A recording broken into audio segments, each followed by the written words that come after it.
All right. Thank you so much, Layth, for making the time to talk with me. I'm really excited to hear your perspective on music education for multicultural purposes, since I know you have such an incredible background. Of course. Thank you for having me. It's really special to be able to speak about this. I think a topic that is not discussed often. Usually, when people speak to artists, it's about performance, it's about sound, ideas, but it's never about education. So, more the positive social impact that comes from music making. Yes, and I'm very in tune with what you're up to, so I'm excited to hear more about it since I only know the little bit I've seen online. So if you wouldn't mind just to briefly describe your career in music and what your personal highlights are just to get started. Yes, thank you, Eli. So, music has really been part of my life since I was born. My parents are both musicians, professional musicians. My father is a pianist, conductor, and the director of the National Music Conservatory now in Jordan, Amman. And my mother is a violinist too. They were both born in Baghdad, Iraq, where I was born, but I grew up most of my life in Jordan. My family moved when I was a year old. And I really had my music upbringing there. I started playing the violin at the age of three, between 3 and 4, so very early on. And ever since, music has been an integral part of my life, whether in my studies, in our family gatherings, in our travel experiences, everything had music involved in it. And I'm very grateful for that, to have been brought up in that kind of environment. I continue playing and taking lessons and performing in different competitions, different concerts and events throughout my childhood. And when I was 16, my family encouraged me to apply to continue studying music in England in a private boarding music school called Cheetham School of Music in Manchester, where it was basically a full music program from morning to night with some academic side to it. And that was really when I felt challenged, I would say, because I was with a group of people that are all much better than me because they grew up in an environment that was more competitive than the one that I grew up in. Jordan as a country has great culture, great music, great environment, but it's still not. There's not a lot of people who study music at a high level compared to the UK, compared to other places. So that was an integral experience for me to realize that I am not, you know, the best in my field or at a high level. I am back to being almost like a beginner compared to those other kids. So it really pushed me. It was a hard time, challenging, but I think I really grew from it. But until then, I was only playing Western European classical music. And it is at the stage when I almost graduated from that school, when I was 18 years old, is that Berklee College of Music in Boston were doing auditions in Jordan, in Amman. And my father encouraged me to apply just for the experience. I had no idea what Berklee was or what they do. I read about it, and it's a contemporary music school. They do pop, rock, other world styles that I never even considered going to a place like this. I was so focused on my Western kind of European classical studies. I applied and I got a full tuition scholarship, and that was basically a really strong incentive to switch and shift perspectives and go to the US, further away from home. And it is really there in Boston where I found myself and my identity as a musician, both as a performer, where I started to go deep into my roots and my identity, and studied Arabic music with Simon Shaheen, my teacher, and really changed the whole course of my career into what I do today. I did my bachelor's and master's there, and through that experience, I got to perform with really high level musicians from different musical backgrounds and cultures. I got exposed to different musical styles. I performed at the Latin Grammys, at Boston Symphony Hall, London Jazz Festival, and the list goes on in terms of where I had the chance to perform, whether it's jazz, Arabic music, Indian folk and contemporary music. So it opened my mind to a new world and made me a better musician and person. And upon graduating from my master's, I taught at Tufts University in Boston, where I was the Arab Music Ensemble director. And it was a great experience to be able to teach our music and our culture, and to open the students into a new style that they weren't familiar with. And then a few years later, I was asked, when the co-founder of the New York Arabic Orchestra passed away, unfortunately due to COVID, I was asked if I would be able and willing to replace him in the position, and I, of course, gladly said yes. And it was the next step for me to be able to lead an orchestra and an organization that has been integral for Arabic music, education and performance in the US for the past, since 2007, so for many years. And so all of this sort of culminated in me as a violinist, as a composer, as a performer, to be an artist that wants to promote our culture at the highest level, but also through education.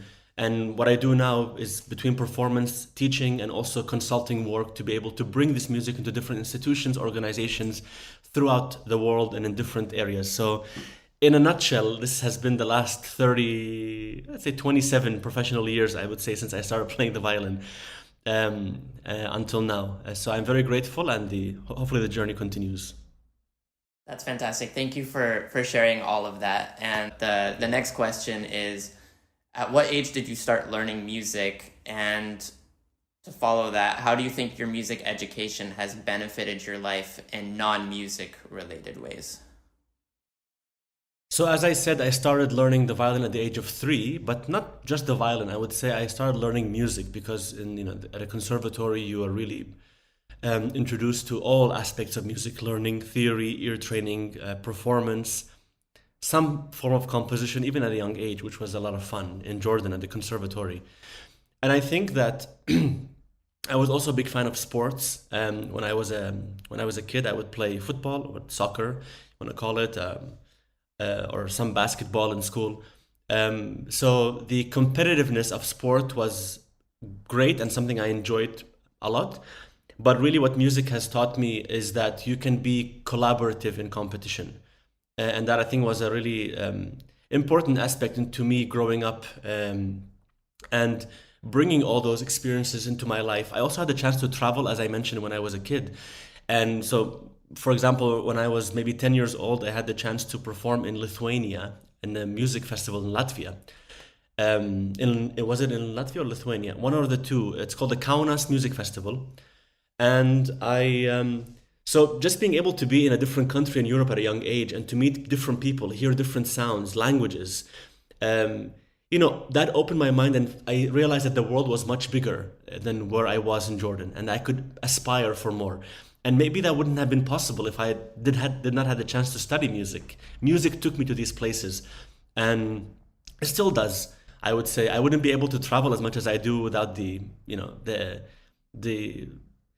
without giving thanks to my musical career and what I could offer. So I think that is an integral part of learning music, is that it is not necessarily just to become a professional musician and to make money and to be a profession, but rather for me to learn some important skills, whether it's collaboration, whether it's patience, leadership, and also have the chance to travel the world and experience new things and meet new people. And hopefully I can bring that to my work in terms of who I teach and who I work with, but also to my personal life and to my family and to my daughter, just to have that holistic experience of life. So that has been really great through music education and through my experience so far. Right. You touched on some really interesting points like collaboration and patience, and how going to other countries and experiencing life from a way that's unfamiliar to the way that you were raised or to the way that you've experienced life in whichever places you've lived is such a fundamental and beautiful thing that music can bring, whether you get the chance to travel to other places or you just have the opportunity to meet people from other places. So I'm curious, in addition to like those elements of collaboration and patience that you mentioned, what are some of those other, let's say, kind of socio-emotional skills or ways in which that you feel being exposed to music and traveling through music has help you grow as a person beyond a musician? I mean, I would say that traveling, and you mentioned that now, Eli, is that traveling, anybody can travel. If you have the privilege to travel, you can do it and you can meet different people. That happens, that's fine. But when you travel with music, you often, and I try to do that as much as possible, to interact with local musicians and local communities. And music making in general is a very emotional experience. And when you work with musicians who are engaging in music making, they open their hearts and minds to you through music. And you get to experience things at a much deeper level through the culture. You get to experience different kinds of emotions, sorrow perhaps, um, certain heaviness, certain historical baggage and background that comes with it. So the experience of traveling through music is a, I think, with a whole other level. And for me personally, it has been, I had the chance to travel to Japan, for example, to perform, to India a couple of times to perform, Finland, in Zambia, in Southern Africa, Panama, right? So completely different places, and to get to experience and work with local musicians in all of these regions, ask them about what their music means. What is it? What makes this piece sound this to them? And realize that there's so much connectedness in all those different regions that are so far from each other. But there are also differences, and I think that's important to also understand that it's such a wonderful balance between the two. And that really has seeped into my music making, my compositional approach, my improvisatory language. And you travel and you take snapshots with your eyes of different colors, different places, and I think that has really enriched so much my life. And I take it for granted, I feel, because I forget where I've been to, and I look back and look at a world map and say, I can't believe I've been to all these places and I got to meet people from those places. So really, it's I could not have asked for a better career. That's really wonderful. I can really relate to that same sentiment of taking things for granted, because I think I've also experienced a lot of privilege to travel to places, meet people from places, even if I've not been there, and have that influence my own sense of the world and connectedness, as you were mentioning as well, and feeling empathy towards people, whether or not I really fully understand or even know half of their background or what's important to them in life. And I think, that's a huge part of music, and music really is special because it allows for this kind of thing to happen in such a natural way, which does not feel like it's being imposed or someone else's idea is more or less important than your own. It's more about collaboration and sharing. So I'm curious to know what for you, if you can even remember, were some of the most important or memorable experiences that you had when you first began listening to music from parts of the world or from cultures that had previously been unfamiliar to you, and you first listened to something and thought, wow, I can't believe how this instrument sounds, or I can't believe how this general mood of a particular music is, if you have an experience like that. Many like that, but to speak about each one, I think would take a very long time. But if I could mention, one thing that was really special is that being at Berklee in Boston, having the chance to study at Berklee. Berklee is like an airport, where there's different gates, and you basically are free to hop on a flight and go to that destination and get to meet people from there within that same institution, because there's so much diversity and variety of music. And this has been also changing throughout the years. When I first joined, it's a lot more diverse now than when I first got there in 2010. But I had the chance when I first joined, the Indian music ensemble, I believe that was the name when I first joined, was just established in Berklee. It was an ensemble that explored Indian classical or contemporary music styles in an ensemble format. And me being from the Middle East and playing the violin, an instrument that is used in Carnatic music in India, I had no idea of anything to do with Indian music in general, whether it's North, South, Rajasthani folk, none of that. But having the opportunity to be asked to join this ensemble and to immerse myself in such a huge and vast world that I think has really been an essential part of my experience at Berklee, because I was with the ensemble for 10 years, I would say. Until I left Boston. And through that experience, I got to meet so many wonderful musicians from India and from elsewhere. And I remember there is a concept that exists within the music that is a rhythmical concept that is called the T-high. It's a cadence of 3 within a rhythmic form or a musical form. And it's something that sort of just pulls the music. It's a gravitational force that pulls the music towards a conclusion at the end of a phrase. And it was hard for me to really understand that and get it. But through interactions with who are close friends to me now, the musicians in the ensemble, they taught me how to appreciate and how to listen to these things. And once I've started to get a grasp of it, I felt like I was being almost hugged by a whole and embraced by a whole ancient culture that has so much connectedness with my own culture in many ways. So I think, that is one example of when you feel certain belonging. And I think that when you're an immigrant far away from your home and trying to find yourself, when you're in an environment where you feel belonging in a style that is not yours, thanks to the environment that is, that's being created for you, I think that is so powerful. And it's something that many educators, including myself, try to create for other people, no matter where they come from, when I'm teaching them, is that they belong within this environment, that they're not external to it, but they're internal. And so you bring people in. And that was essential for me at Berkeley, and that and many other examples like it. I think that's really special, the way that you put it, the idea that music can make people feel like they belong is really, really great. And thank you for saying that, because it's really making me think about it in a more deeper way than I already thought I could. Yeah. It's really true that you could take kids from one part of the world and put them with kids from a very different part of the world, and they can find things that make them feel like they belong and that are in common between, whether it's melody or rhythm or the sound of a human voice singing. I mean, that's pretty universal, even if the language is different. The sound and that comforting feeling can be the same, and it's really wonderful. So thank you for mentioning that. Sure. And if I can add something also, Eli, I was just involved in one of the best programs that I've ever been a part of at Carnegie Hall. We just finished the concerts back in early January. It's a program called Musical Explorers. It's been around for a number of years.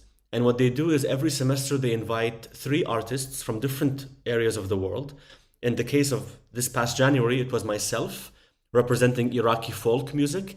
And there was a Hawaiian artist called Kalani. And there was a Dominican Republic artist called Yasser Tejeda. So the 3 of us came together. Each one of us chose 2 songs from our culture, from what we represent. And the Carnegie Hall helps you in creating a curriculum that is made for kids. And that curriculum is then shared using video, multimedia, all kinds of resources with public schools within New York City, the greater sort of New York City boroughs. And the students, those kids, learn about us as artists and about these, and learn the songs throughout the semester, so throughout 3 to 4 months. And that whole experience culminates in concerts for those kids. So we did 10 shows. Of course, each show was full of kids from public schools between the ages of 5 and 8 or 9, where they would come in, they would sing the songs with us. It was almost in a Broadway type style format, where we, as artists on stage, we have a script, we go from one country to the other, we mention certain anecdotes about where we come from, we break some certain cultural stereotypes during that. So you can imagine how much that influences if a kid is 5 years old and they're seeing every semester a different kind of artist from a different location, and they see connectedness between Iraq, Dominican Republic, and Hawaii, so different. Imagine what that does to them, throughout 5-6 years of going to that program, and how much open their mind is to the world and to different cultures. So that's really what music education is really about, and that's why I was so happy to be part of this program, and because there's really nothing like it, especially for that age group. And so I wish I had that growing up. So that's why, that's a big part of why I believe in music education, and that it has it's a really wonderful tool to really change the world for the better. Yeah, I completely agree with that. And you actually just answered one of the questions which I had about music education and how learning music from different cultures can have such a benefit for kids at a young age, and helping to make them understand more about the world at large and how they're fitting into that. So I want to go a little bit deeper into that topic, because that's a big part of what Futures in Tune is about as well, to try and connect kids remotely in different parts of the world to learn each other's music and language and food and all the kinds of things that for kids are so exciting and interesting, and as we become adults, we start to take those things for granted, or maybe we don't care so much about those things. So I guess since you answered the first question, that like a follow-up question I would have on that topic for you is, what do you think are the most significant or the most relevant things that you would want for kids to take away from these kinds of cross-cultural experiences that will be important lessons with them moving forward in life, aside from liking the music or like learning something kind of surface level? Like if you had to say, what are like the first important lessons that come to your mind that you would want for kids to take away from this type of music education? I mean, I would say something, it might be cliche, but kids rarely see differences in each other. They might look at basic differences like I'm taller than you or I'm a different color than you, and that is all, valid things to be aware of. But it's very important when you're teaching music, especially a different style completely than where the kid is from or where they're coming from, is that to focus on the similarities and how connected things are. And that typically with music comes through rhythm first. And that's sort of what we really try to focus on, because language is going to be different. That's very clear for a kid. Arabic to Spanish, there's some similarity, but still it's quite different. And other, of course, languages there. Similarities, rhythm, the stories, what the stories talk about of the songs, important relevant themes, love, heartbreak, fear, war, perhaps. I think it's important to dig deeper into also some of those tough themes. But I would say most importantly is the stereotype of sound. And I love talking about this usually when I'm working with kids. And because I've experienced this as an educator teaching Arabic music from all different parts of the Arab world, but mostly a general overview, is that kids hear the sounds that we make within Arabic music, and they have been in many ways brainwashed to have a certain image in their head when they hear it. So that stereotype of sound is such a powerful tool, and I do it through a lullaby, actually, that an Iraqi lullaby that I grew up listening to, and I sing it to them, usually to the kids. And the immediate feeling that they get, they'll say, oh, it sounds sad, mysterious, desert-like, all these things.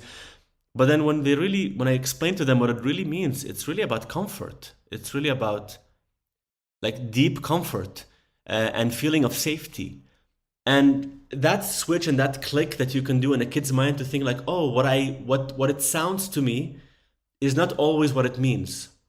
I think that being able to for them to always think this way, to ask questions. Okay, this sounds to me angry, but I'm going to ask to know what it really is, instead of just assuming what it means because how it makes you feel. I think that aspect is super important, and I think it translates so much into different aspects of life, in terms of just to ask, to engage in conversation, to not fall into stereotypes. So if there was one thing I would say, that is at the top of the list.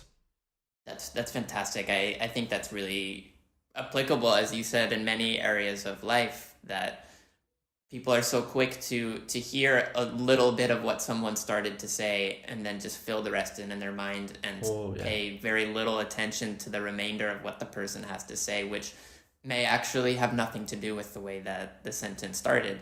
And for kids, it's really great to be able to have them associate things in a more broader sense, and to listen to something that maybe they have already associated with something else because they saw a movie or because they saw something on the news or whatever it might have been, and to get them to think, not everything I hear is always the same as everything I've already heard, and just having them recognize that simple fact. And as you were saying, how you were explaining to them that it's about comfort and something else, really does help them to expand their knowledge and to realize that music from around the world can represent many different kinds of experience and emotion, just like the music they might already be familiar with.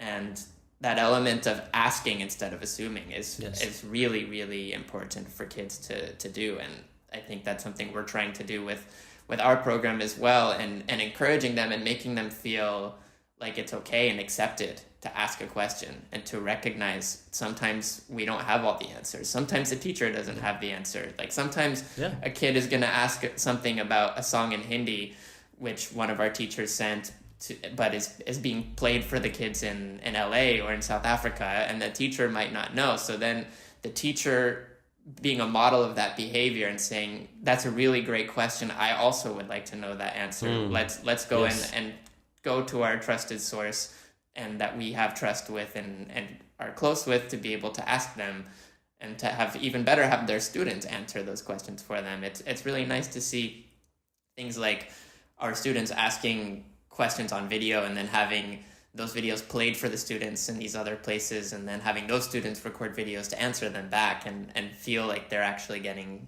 to connect with those people. So yeah, I really admire a lot that's the first thing that comes to your mind, because I agree with you that I think that's most important.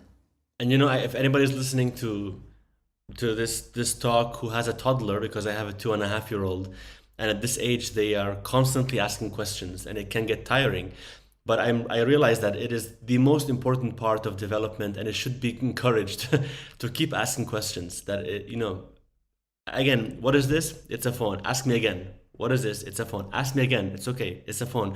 Keep asking, to encourage everybody to continue being students and to not really lose that essence of being a student, no matter how experts we become at something. And I think that's a mentality to abide by. It's hard. It's easier said than done, but it's a good sort of motto, I think, for life. Great. I think that's a really perfect place to start to wrap up. So if there's any extra things that you wanted to add that you hadn't already mentioned.